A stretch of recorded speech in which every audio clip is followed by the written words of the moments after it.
आज उत्तर प्रदेश से भी बड़ी खबर आई।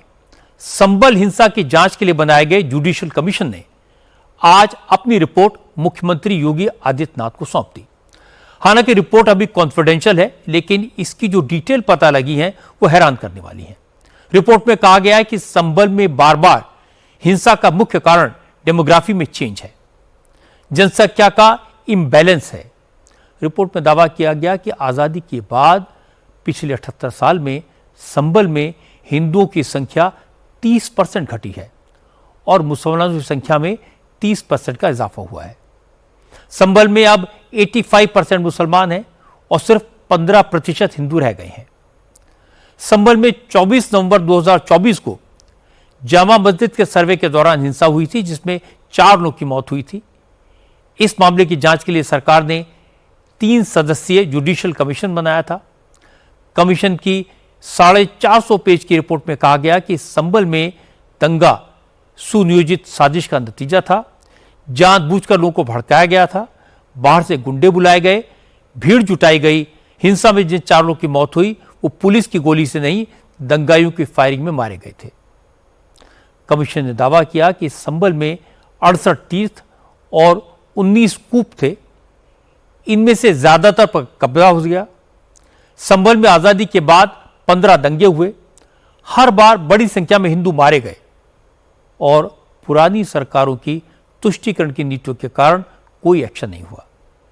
इसलिए संभल में हिंदुओं की संपत्ति पर कब्जा कर लिया गया। हिंदू लगातार पलायन करने को विवश होते रहे, इसीलिए संभल में हालात बिगड़े। रिपोर्ट में कहा गया कि संभल आतंकी संगठनों का अड्डा बन चुका है।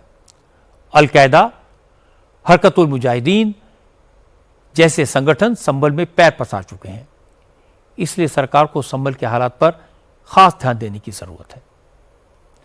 कमीशन की रिपोर्ट आने के बाद यूपी डिप्टी सीएम ने कहा कि दंगे की साजिश में शामिल किसी शख्स को छोड़ा नहीं जाएगा।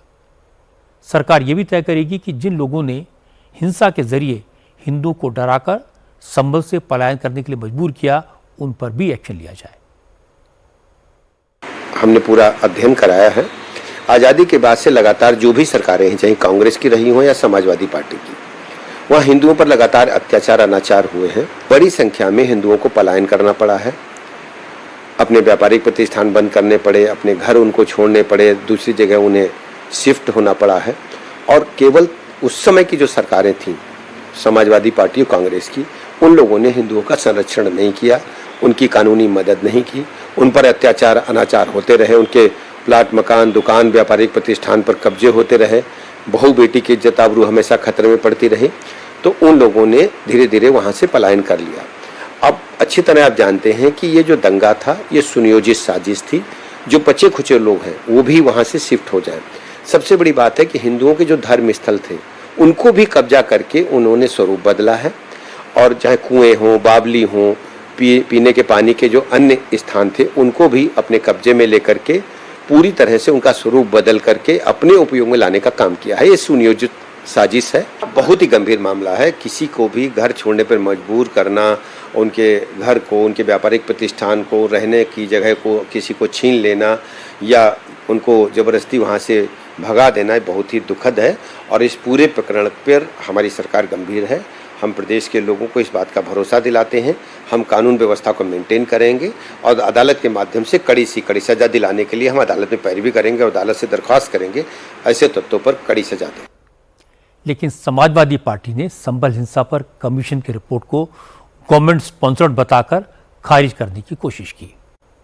समाजवादी पार्टी के सांसद रमाशंकर राजभर ने कहा, बीजेपी हर मुद्दे पर हिंदू मुसलमान की बात करके माहौल को खराब करती है, इसीलिए संभल के सांसद पर हिंसा के आरोप लगाए गए।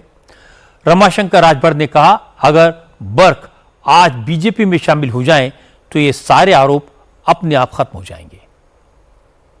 आयोग, भारत सरकार और प्रदेश सरकार किस तरह के नफरती हथियारों का उपयोग कर रही है, ये देश में जगजाहिर हो चुका है। सांसद के क्या क्या खोजे जाने लगे, कहीं जमीन खोजे जाने लगी तो घर ढाने जाने लगा, तो फिर जांच रिपोर्ट, न्यायिक जांच रिपोर्ट आ गई। बहुत तो जांच रिपोर्टें हैं, इतना जल्दी क्यों नहीं आती? वोट चोरी में ये सरकार फंस चुकी है। इसलिए ध्यान भटकाने के लिए ऐसे मुद्दे, मीडिया की खबर बनाने के लिए ऐसी रिपोर्टें आते रहेंगी। ये भारतीय जनता पार्टी की प्रायोजित रिपोर्ट पूरा देश देख रहा है। भारतीय जनता पार्टी का हथियार ये जांच रिपोर्ट और इनके हथकंडे हैं। अभी बर्क साहब भाजपा ज्वाइन कर लेना, अभी तुरंत उनके सारे पाप धुल जाएंगे।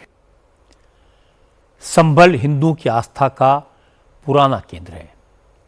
पुराणों में कहा गया कि संभल में ही भगवान कल्कि का अवतार होगा, लेकिन आजादी के बाद संभल में बार बार दंगे होते रहे। कभी दंगाइयों को सजा नहीं मिली, इसीलिए हिंदुओं का पलायन हुआ। यह बात योगी आदित्यनाथ ने पहले ही कह दी थी। उन्होंने बताया था कि आजादी के बाद हुए दंगों में 287 हिंदुओं की हत्या की गई और उस वक्त की सरकारों ने वोट के लिए दंगाइयों के खिलाफ कोई एक्शन नहीं लिया। समाजवादी पार्टी और कांग्रेस ने योगी के बयानों की आलोचना की थी, लेकिन अब कमीशन के जांच रिपोर्ट से योगी की बात कंफर्म हुई है, सही साबित हो गई है। योगी ने संभल की विरासत को संवारने का काम शुरू किया है। अब जांच रिपोर्ट आने के बाद दंगा करने वालों के खिलाफ एक्शन भी होगा, इसमें किसी को कोई शक नहीं होना चाहिए।